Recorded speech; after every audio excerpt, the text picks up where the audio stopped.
Drama ini menceritakan kisah seorang wanita kaya raya yang mencoba mempermainkan seorang pria polos yang tidak pernah berpacaran. Pada akhirnya, wanita itu malah jatuh cinta dan menyesal. Judul drama ini adalah Intense Love. Jinbei adalah seorang wanita kaya raya. Ia bekerja dalam dunia entertain sebagai seorang artis. Saat ini, orang tuanya memaksa Jinbei untuk segera menikah. Mereka sudah menyiapkan calon suami untuk Jinbei, tetapi ia selalu menolaknya. Suatu hari setelah Jinbei pulang kerja, seorang laki-laki tiba-tiba masuk ke mobilnya. Pria itu bernama Jia Wei. Dia adalah seorang aktor yang cukup terkenal juga. Jia Wei terpaksa masuk ke mobil Jinbei karena ada banyak fans yang mengejar dia. Jinbei pun akhirnya mau membantu Jia Wei. Ia menyalakan mobilnya lalu menyetir dengan ngebut. Jia Wei sama sekali tidak ketakutan karena ia tahu Jinbei selalu melakukan adegan berbahaya pada film-filmnya. Jinbei kemudian membocorkan rahasia bahwa perannya sebenarnya digantikan orang lain. Jia Wei yang mendengar hal itu langsung terkejut dan panik. Tidak lama kemudian, mereka berdua mengalami kecelakaan. Jia Wei hanya cedera saja, tapi Jinbei pingsan sehingga dilarikan ke rumah sakit. Ia diselamatkan oleh seorang dokter muda bernama Xion. Xion sendiri adalah pria yang hidupnya lurus. Ia sangat polos masalah wanita. Xion menghabiskan hidupnya hanya untuk menolong orang lain. Saat Jinbei sudah tersadar, Xion datang ke kamarnya. Ia terlihat sombong dan juga cuek.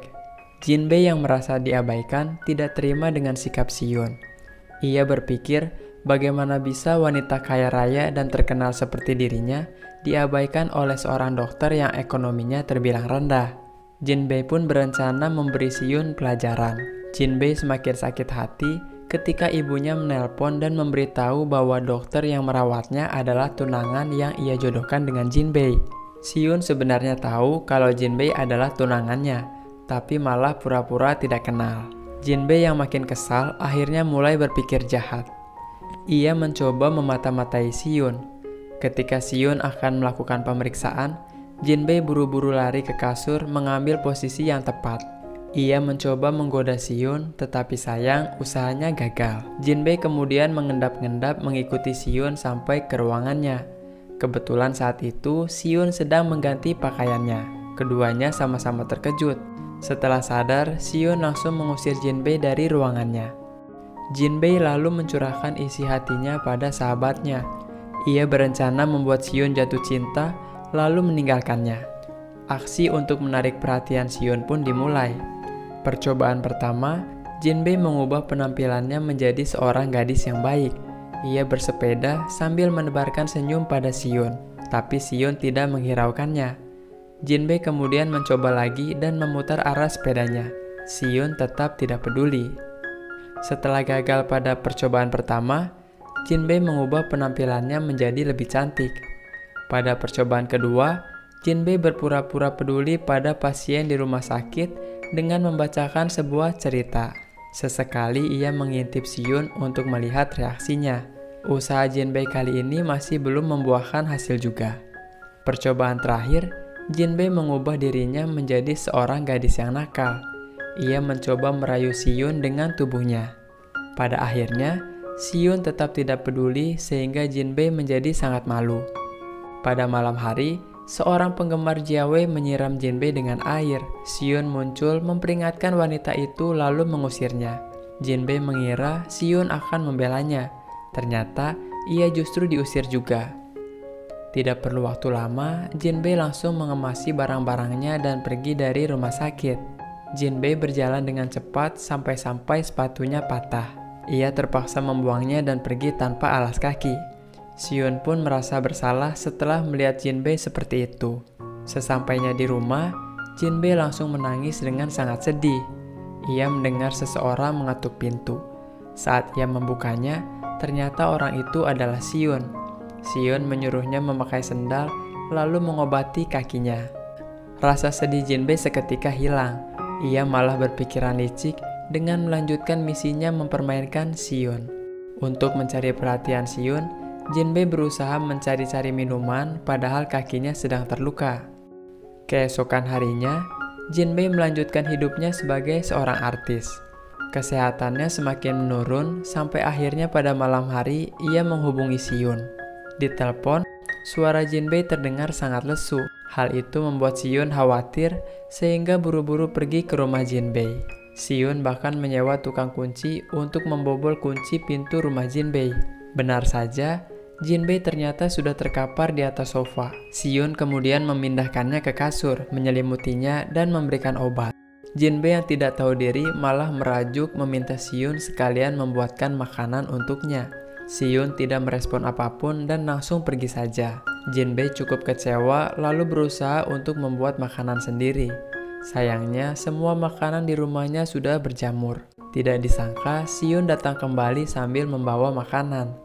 Ternyata Siyun pergi bukan untuk meninggalkan Jinbei, melainkan untuk membeli makanan.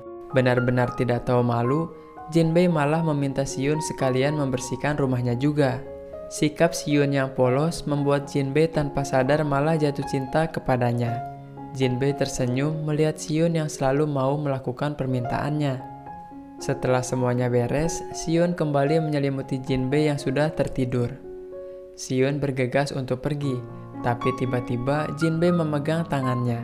Akhirnya malam itu Siyun terpaksa tidur menemani Jinbei. Keesokan harinya, Jinbei terkejut melihat tangannya yang sedang menggenggam tangan Siyun. Ia mulai salting dan malu-malu, apalagi saat tahu kaki Siyun kesakitan demi dirinya. Di sisi lain, Jinbei juga berpikir sepertinya Siyun benar-benar sudah menyukainya. Ia masih belum melupakan tujuan awalnya untuk mempermainkan Siyun. Gara-gara hal itu, tiba-tiba Jinbei bersikap sok jual mahal saat Siyun menawarinya untuk pergi ke makam leluhurnya. Siyun kemudian meninggalkan Jinbei dan pergi bekerja. Konsentrasinya mulai terganggu karena bayangan Jinbei mulai muncul di pikirannya. Jinbei menelpon sahabatnya dan bercerita kalau rencananya mencampakkan Siyun sebentar lagi akan terwujud. Ia akan membuat Siyun merasakan hidup seperti di neraka karena putus cinta. Setelah selesai curhat, Jinbei kemudian menghabiskan waktu dengan menonton drama sampai menangis terseduh-seduh. Tidak lama kemudian, ia malah galau kepikiran Siyun karena mulai menyukainya. Gara-gara Jinbei, Siyun juga jadi susah tidur dan terus mengecek HP-nya dengan harapan ada pesan dari Jinbei. Sampai esok hari, Siyun masih mengecek HP-nya. Tapi karena sudah merasa kesal, Siyun akhirnya pergi sendiri. Di sisi lain, Jinbei masih berdiskusi dengan dirinya sendiri di dalam mimpi. HP-nya jatuh ke lantai. Jinbei bangun dengan wajah panik karena sudah kesiangan. Ia langsung bergegas dengan sangat cepat dan pergi ke rumah Siyun. Sesampainya di sana, Siyun ternyata sudah pergi. Anehnya, Jinbei malah menyalahkan Siyun dan berkata, mengapa Siyun tidak menunggu dirinya. Jinbei melampiaskan amarahnya dengan berbelanja dan terus mengoceh ditemani sahabatnya yang sangat sabar. Jinbei lalu pulang dengan belanjaannya yang sangat banyak. Tiba-tiba, raut wajahnya berubah melihat Siyun yang sedang berdiri di depan rumahnya.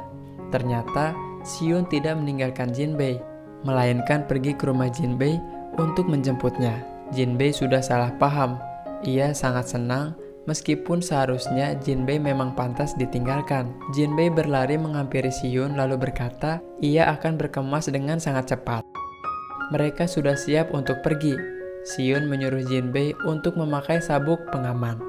Jinbei menjawab mobil ini adalah mobil Siyun, maka Siyunlah yang harus menjamin keselamatan Jinbei. Ia mencolek Siyun, memintanya memakaikan sabuk pengaman. Perjalanan pun dimulai. Sepanjang jalan, Jinbei terus curi-curi pandang, sampai akhirnya ia ketiduran. Siyun menghentikan mobilnya, menyelimuti Jinbei dan kembali melanjutkan perjalanan. Keesokan harinya, Siyun membawa Jinbei ke sebuah toko kue sebelum pergi ke makam leluhurnya. Tiba-tiba, seorang pengendara sepeda menyerempet Jinbei. Seketika, Siyun refleks melindungi Jinbei. Hal itu membuat Jinbei sedikit salting. Tidak lama kemudian, Jinbei melihat ada penjual boneka kecil. Ia membeli satu dan memberikannya pada Siyun. Awalnya, Siyun menolaknya. Tapi karena Jinbei sangat maksa dan orang-orang jadi melihat ke arah mereka, akhirnya Siyun menerimanya. Mereka berdua sudah sampai di rumah nenek Siyun. Siyun menyiapkan hadiah untuk Jinbei berikan kepada neneknya. Tujuannya supaya Jinbei terlihat sebagai calon istri yang baik. Siyun dan Jinbei diarahkan ke kamar mereka. Jinbei terkejut karena ia akan satu kamar dengan Siyun, tapi ternyata kamar mereka terpisah. Siyun kemudian berkata Jinbei terlalu banyak berpikir. Anehnya, Jinbei malah kesal, padahal tadi ia sendiri yang tidak mau satu kamar dengan Siyun. Jinbei masuk ke kamarnya dan memakan kue yang tadi ia beli. Siyun lalu muncul untuk berpamitan. Sebelum pergi, Jinbei menyuruh Siyun untuk memakan kuenya juga.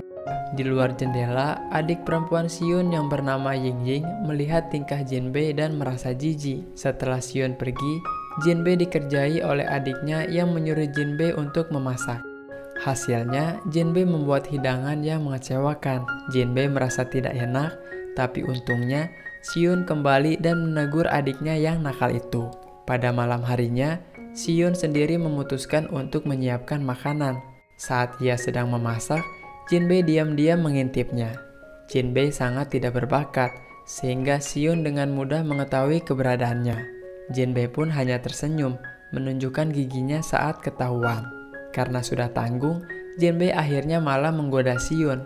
Tingkahnya terlihat oleh nenek dan adik Siyun.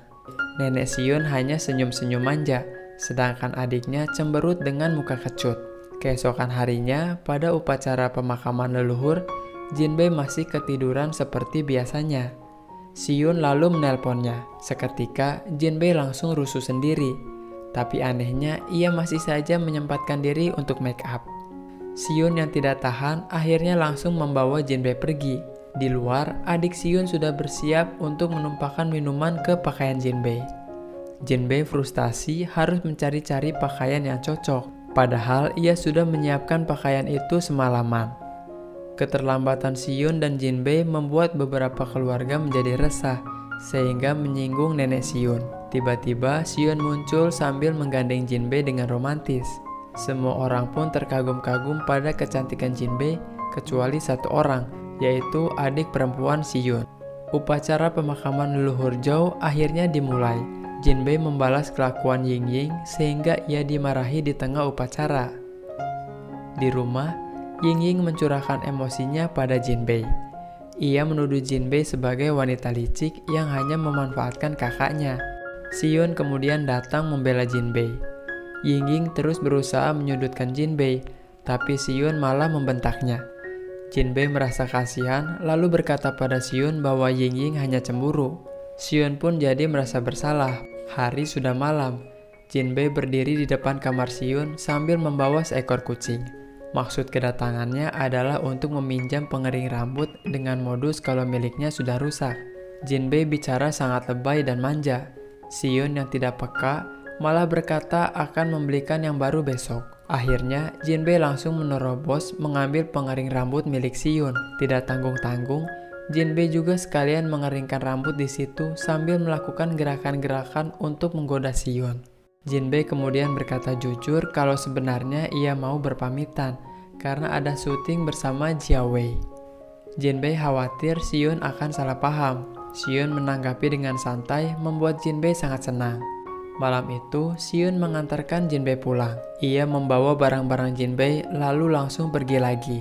Tiba-tiba ia terdiam membuka sebuah kotak hadiah yang ia siapkan untuk Jinbei. Benda itu milik ibunya sendiri dan harus diberikan pada wanita yang akan menjadi istri Siyun nanti. Saat Siyun kembali, Jinbei tiba-tiba membuka pintu sehingga Siyun jadi terkejut. Jinbei yang kegeeran bertanya apakah Siyun merindukannya. Siyun akhirnya tidak jadi memberikan hadiah itu. Pada hari berikutnya, Jinbei menceritakan semua itu pada sahabatnya. Tiba-tiba, ia mendengar ada seseorang mengetuk pintu. Orang itu ternyata Siyun yang membawakan hadiah dari neneknya. Jinbei memancing Siyun supaya masuk dan minum dulu. Siyun menolaknya dengan alasan harus bekerja. Padahal sebenarnya Siyun juga mau, tapi ia malu. Siyun yang sudah terlanjur menolak tiba-tiba balik lagi lalu berkata ia sedikit haus. Wajah Siyun terlihat sangat malu. Keesokan harinya, Jinbei melakukan syuting bersama Jia Wei. Semua berjalan dengan lancar. Lalu Jinbei menghubungi Siyun supaya tidak salah paham jika ada berita aneh tentang dirinya. Sion pun pura-pura tidak peduli, padahal saat itu ia sedang resah menonton akting Jinbei dengan Jiawei. Selain Sion, Yingjing juga emosi melihat acara TV Jinbei dengan Jiawei. Yingjing sebagai fans berat Jiawei merasa cemburu. Di sela-sela waktu syuting, Jinbei menyempatkan diri untuk mengunjungi Sion sambil membawa hadiah. Ia bertingkah so imut membuat Sion hampir tertawa. Sion yang harus menjaga citra dirinya sebagai cowok cool langsung mengangkat dokumen medis untuk menutupi wajahnya. Setelah melepaskan tawanya, Sion berubah jadi cowok cool lagi. Jinbei melanjutkan syuting bersama Jiawei. Kali ini, Jinbei bernasib sial setelah jatuh di lokasi syuting yang membuat kakinya cedera. Jinbei kemudian diantar pulang oleh sahabatnya. Ternyata, Jinbei cuma pura-pura karena sudah capek syuting. Ia mengirim foto kakinya yang dililit perban pada Sion. Usahanya tidak sia-sia. Sion langsung menelpon dan menanyakan kondisi Jinbei. Jinbei pura-pura menangis kesakitan. Akhirnya, Sion langsung berangkat menuju rumah Jinbei. Karena terlalu senang, Jinbei malah santai sampai perbannya dilepas. Tidak lama kemudian, Sion sudah di depan pintu. Jinbei pun langsung panik. Ia kembali berpura-pura sakit, lalu membukakan pintu rumahnya. Selama Sion mengobati kaki Jinbei, ia terus berteriak seolah-olah kesakitan, padahal cuma pura-pura. Hubungan keduanya semakin dekat. Jinbei juga sudah melupakan niat jahatnya karena jatuh cinta beneran sama Sion. Setelah selesai mengobati kaki Jinbei, Sion pulang ke rumahnya. File dokumennya tertinggal di rumah Jinbei. Awalnya, Jinbei mencoba mengembalikan file dokumen itu, tapi ia malah bertemu Yingjing yang menghalanginya bertemu Sion. Akhirnya pada malam hari, Sion datang lagi ke rumah Jinbei. Jinbei berkata bohong kalau tidak ada dokumen Sion yang tertinggal. Tapi kemudian ia mengangkat dokumen itu. Saat Sion berusaha mengambilnya, Jinbei malah mempermainkan Sion. Sion lalu menangkap Jinbei sehingga Jinbei jadi baper. Jinbei lalu bertanya, dokumen itu tentang apa? Sion menjawab bahwa file itu berisi program bantuan medis. Jinbei pun memuji Sion sangat baik hati. Sion langsung salting, sehingga Jinbei juga jadi salting. Sion kemudian pamit pulang. Setelah Sion pergi, Jinbei langsung kegirangan. Semakin hari, Jinbei semakin jatuh cinta pada Sion. Hubungan Jinbei dengan adik Sion pun semakin baik karena Jinbei membantunya lebih dekat dengan Jiawei. Hingga suatu hari, Sion melihat sebuah rekaman video. Dalam video itu, Jinbei sedang mengungkapkan niat jahatnya. Sion kecewa saat tahu Jinbei hanya bermaksud mempermainkannya saja. Sikapnya pun langsung berubah total. Jinbei yang belum tahu apa-apa mulai frustasi. Ia mencoba menghubungi Sion, tapi tidak ada jawaban. Ternyata, Sion pergi ke pegunungan untuk menjalankan program medis. Ia tidak memberitahu Jinbei karena sudah terlanjur kecewa. Yingjing tidak sengaja melihat video Jinbei di laptop Sion. Akhirnya, ia memberitahu Jinbei hal itu. Jinbei pun merasa bersalah, lalu buru-buru pergi. Ia menyusul Sion sendirian ke pegunungan. Pada waktu itu, sedang terjadi hujan lebat dan tanah longsor. Jinbei akhirnya sampai ke tempat Sion dengan keadaan seperti gembel. Ketika Sion melihat perjuangan Jinbei untuknya, ia akhirnya percaya kalau Jinbei memang mencintainya. Sion yang sudah tidak bisa menahan perasaannya, langsung mencium Jinbei. Kisah cinta mereka pun akhirnya dimulai.